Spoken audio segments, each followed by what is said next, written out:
Hello my dear students, welcome back in my YouTube channel physics and nature.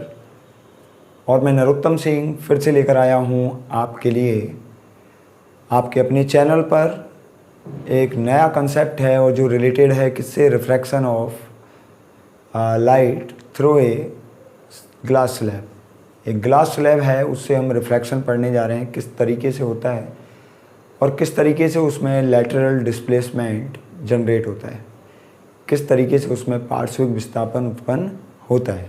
तो बने रहिएगा मेरे YouTube channel पर, इसको ज़्यादा से ज़्यादा सब्सक्राइब कीजिएगा बेटा। और अभी हम पढ़ने जा रहे हैं refraction through a glass slab. इसमें क्या है कि सबसे पहले तो आपको मालूम होना चाहिए कि ये जो ग्लास स्लैब है वो कैसा होता है।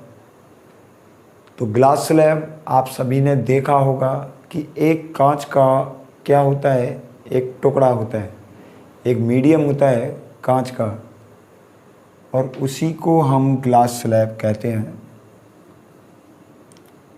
और इस तरीके से अगर मैं डायग्राम बनाऊं, उसका साइड व्यू देखूं अगर ग्लास स्लैब का, तो साइड व्यू हमें कुछ इस तरीके से दिखेगा।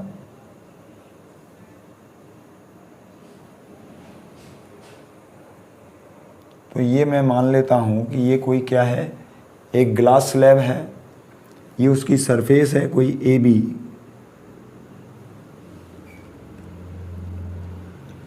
और ये उसकी सरफेस है कोई सी डी।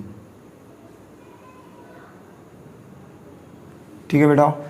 इस ग्लास स्लैब की ये थिकनेस दिख रही है, मीन्स उसकी मोटाई।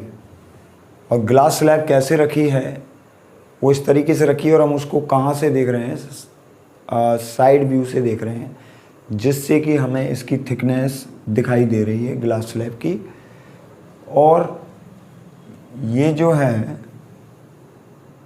ए बी जो सरफेस है, इस ए बी सरफेस पर ये मैंने एक नॉर्मल ड्रॉ कर दिया है। और मैं ये मान के चल रहा हूँ कि कोई लाइट रे इस तरीके से इंसिडेंट हो रही है, कोई लाइट रे है और वो इंसिडेंट हो रही है। और ये कितने एंगल पर इंसिडेंट हो रही है, ये आई एंगल पर इंसिडेंट हो रही है। कितना एंगल बना रही है ये, आई एंगल बना रही है। मान लीजिए रेड से मैं रे को रिप्रेजेंट करने वाला हूँ, तो ये एंगल क्रिएट कर रही है आई एंगल। इंसिडेंट एंगल कितना है, आपतन कोण कितना है, आपतन कोण है इसका आई। इसके बाद क्या होता है बेटा कि ये जो लाइट रे आती है, ये आपतित किरण है, इंसिडेंट रे है। ये इंसिडेंट रे यहाँ ए बी वाली जो सतह है, ए बी वाली, इस ए बी सतह से क्या होती है, रिफ्रैक्ट होती है, मीन्स अपवर्तित होती है। क्योंकि ये मीडियम से किसमें, एयर से, मैं ये मान लेता हूँ कि ये मीडियम कौन सा है, ये एयर मीडियम है। एयर से ये इंसिडेंट हो रही है किसमें, ग्लास में, तो इसका रिफ्रैक्शन होगा। अब जो ग्लास है वो ग्लास क्या है, ग्लास एक डेंसर मीडियम है, एयर एक रेयरर मीडियम है। जब लाइट रे इंसिडेंट करती है, कहाँ से ट्रैवल करती है, मीन्स एयर टू ग्लास, अगर वो एयर टू ग्लास मीडियम में क्या कर रही है, ट्रैवल कर रही है, तो वो नॉर्मल की तरफ बेंड हो जाएगी। तो लाइट रे बेंड हो जाएगी किधर, टूवर्ड्स द नॉर्मल, और एक एंगल क्रिएट करेगी ये यहाँ।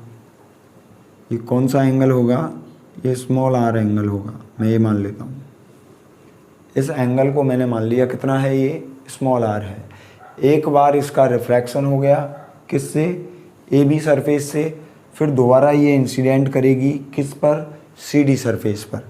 तो इसका पाथ जो है ना बेटा, ये पाथ ये होना चाहिए था,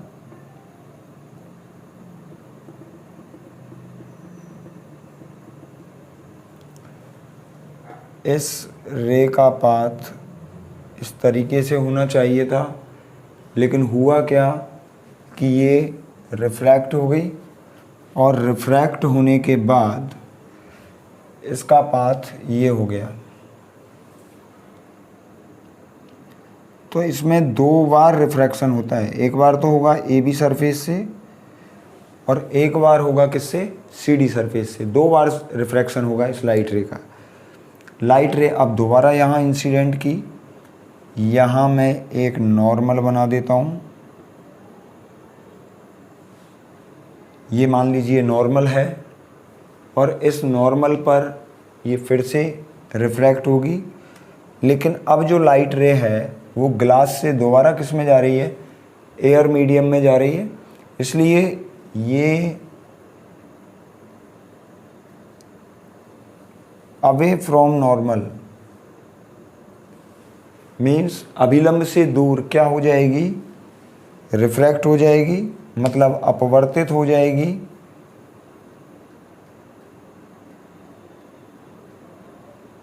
ये इसके लिए R होगा और ये होगा I। इसको I1 R1 मान लूँ और इसको मान लेता हूँ मैं I2 R2। अब ये जो लाइट रे जो जा रही है ये इमरजेंट रे है, ये बाहर निकलने वाली रे है जो बिल्कुल एट लास्ट बाहर निकलेगी। ये अपनी जो एक्चुअल पोजीशन है इसकी, जो ये जो लाइट रे है वो ऐसे जानी चाहिए थी। इसकी जो एक्चुअल जो पोजीशन है उससे जितनी शिफ्ट हो गई, मतलब जितनी विस्थापित हो गई है उससे, जितनी दूर होके निकल रही है, पैरेलल तो होगी वो इसके, इंसिडेंट रे की क्या होगी, पैरेलल होगी, लेकिन कुछ डिस्प्लेस्ड होगी। ये जो डिस्प्लेसमेंट है ना, इसको बोलते हैं हम लैटरल डिस्प्लेसमेंट। इसको बोला जाता है लैटरल डिस्प्लेसमेंट। और ये जो फिनोमेना है लाइट रे का इस तरीके से डिस्प्लेस्ड हो जाना, ये कहलाता है लैटरल शिफ्ट। तो ये जो ग्लास स्लैब है अपनी, उसमें जब भी कोई लाइट रे ट्रैवल करती है तो वो कुछ शिफ्ट हो जाती है, उसके अंदर लैटरल डिस्प्लेसमेंट जनरेट हो जाता है, मीन्स वो लैटरल शिफ्ट हो जाती है। ये जो डिस्प्लेसमेंट है उसको हम लैटरल डिस्प्लेसमेंट कहते हैं। हिंदी में इसको पार्श्विक विस्थापन कहा जाता है। ठीक है बेटा, तो इसका स्क्रीनशॉट ले लीजिए। ये तो है आपका refraction through a glass slab. Next जो टॉपिक है वो आपका वो होगा आपका रिलेटेड होगा किससे, एक एग्जाम्पल है पॉन्ड का, और उसमें जो बॉटम है वो बॉटम कुछ रेज्ड दिखता है। जहाँ भी कोई भी जैसे पॉन्ड होता है या फिर कोई भी स्विमिंग पूल होता है, उस स्विमिंग पूल में जो उसका बॉटम है वो कुछ हमें उठा हुआ दिखाई देता है, वो भी रिफ्रैक्शन के कारण होता है। तो उस पर भी और हम चर्चा करने जा रहे हैं। तो बेटा उसके लिए सबसे पहले तो ये जो लैटरल शिफ्ट है जो ग्लास स्लैब में होता है लाइट रे का, इसको स्क्रीनशॉट ले लीजिए, फिर हम आगे चलते हैं।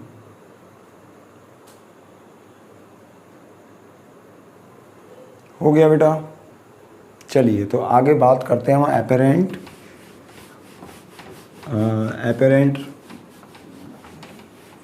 हाइट की। एपेरेंट हाइट जो है वो किसमें देखने को मिलती है, हमें पॉन्ड्स वगैरह में देखने को मिलती है। नेक्स्ट जो है अपना वो है अपीयरेंस ऑफ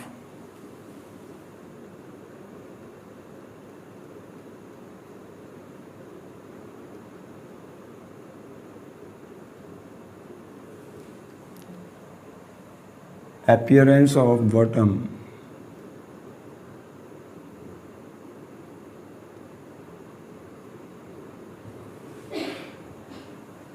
raised off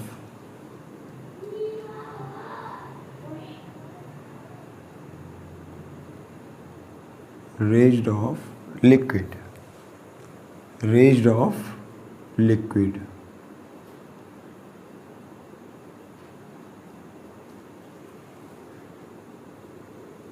कोई भी पॉन्ड वगैरह होता है, उस पॉन्ड में या कोई भी स्विमिंग पूल होता है, उसका बॉटम हमें कुछ उठा हुआ दिखाई देता है। जितनी उसकी डेप्थ होती है, एपरेंट डेप्थ बोला जाएगा उसको, जितनी उसकी डेप्थ होती है, रियल डेप्थ होती है, हमें वो रियल डेप्थ अपीयर नहीं होती। हमें ऐसा लगता है कि उसकी जो डेप्थ है वो थोड़ी सी कम है। तो देखिए, मैं एक यहाँ पर एक सरफेस बना रहा हूँ। ये मैं मान लेता हूँ कोई भी स्विमिंग पूल है या फिर कोई भी पॉन्ड है, और ये उसकी क्या है, सरफेस है। ये कोई वाटर टैंक है जिसका हम क्या देख रहे हैं, साइड व्यू देख रहे हैं। कोई भी वाटर टैंक है ये, और हम इस वाटर टैंक का साइड व्यू देखने वाले हैं, साइड व्यू देख रहे हैं। इस वाटर टैंक की जो सरफेस है,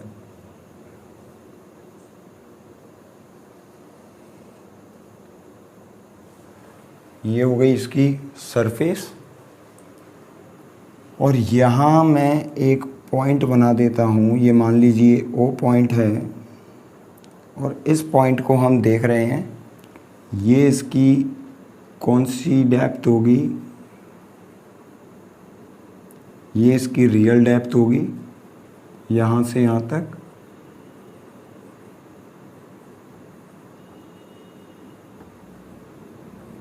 ये इसकी रियल डेप्थ है इस पॉन्ड की, और ये इसकी सरफेस है।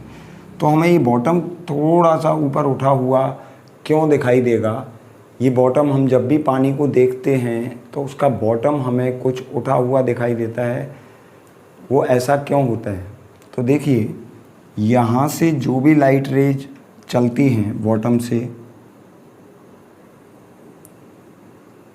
ये जो लाइट रेज चलती हैं बॉटम से, इनका रिफ्रैक्शन होता है। यहाँ इस लाइट रे के लिए मैं ये नॉर्मल बना देता हूँ, और इसके लिए मैं ये नॉर्मल बना देता हूँ। ठीक है, ये दो नॉर्मल मैंने बना दिए, एक तो इसके लिए और एक इसके लिए। जब ये लाइट रे ऊपर चलेगी तो ये तो मीडियम है, कैसा, डेंसर वाटर है, ये डेंसर है, और ये मीडियम है, रेयरर। लाइट रे ट्रैवल करेगी डेंसर टू रेयरर मीडियम, तो क्या होगा? तो लाइट रे कुछ बैंड हो जाएगी।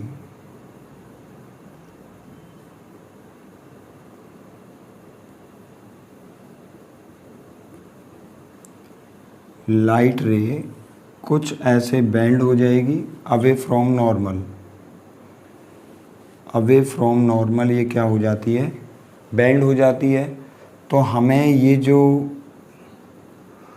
पॉइंट है,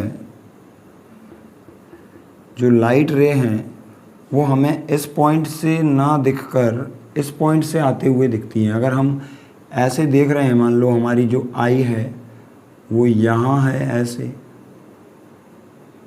ऑब्जर्वर है कोई, और उसकी आई यहाँ है, और वो ऐसे ऊपर से देख रहा है परपेंडिकुलर, तो ये हमें जो बॉटम है उसका वो कुछ उठा हुआ दिखाई देगा। ये जो डेप्थ होगी यहाँ से यहाँ तक, ये एपरेंट डेप्थ होगी।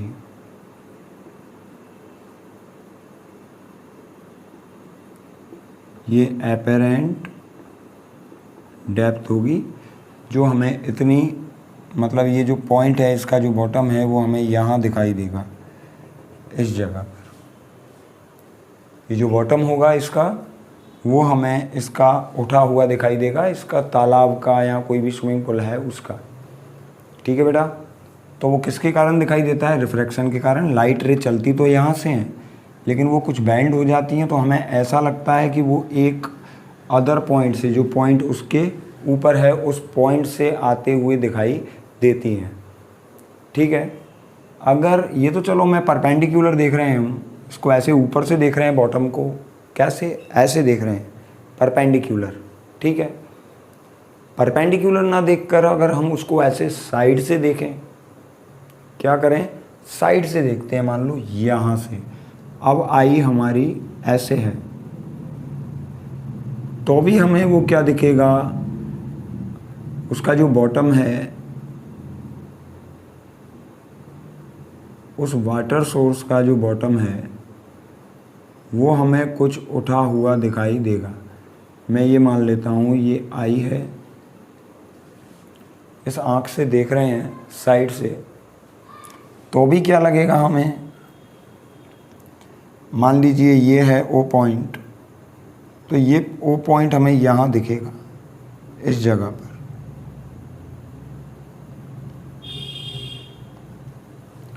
साइड से देखेंगे तो लाइट रे ऐसे आएंगी, मान लीजिए इस तरीके से लाइट रे आ रही है, और ये कोई दूसरी अदर लाइट रे है, ये कुछ इस तरीके से बैंड हो जाएंगी, इस तरीके से, और हमारी आँख तक पहुँचेगी। और इसी तरीके से ये वाली जो लाइट रे है जो यहाँ से चलकर आ रही है वो इस तरीके से बैंड होगी, रिफ्रैक्ट हो जाएंगी। तो ये जो है वो हमें यहाँ इस पॉइंट से आते हुए दिखेंगे। अगर हम साइड से भी देखते हैं तो ये जो हाइट है ये एपरेंट डेप्थ होगी,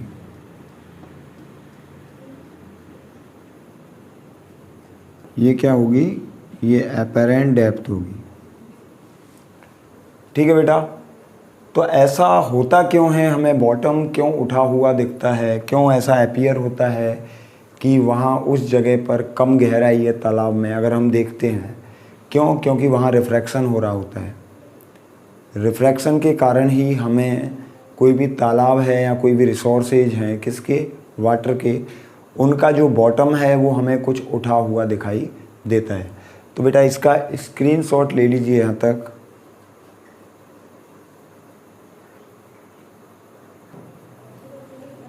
हो गया बेटा।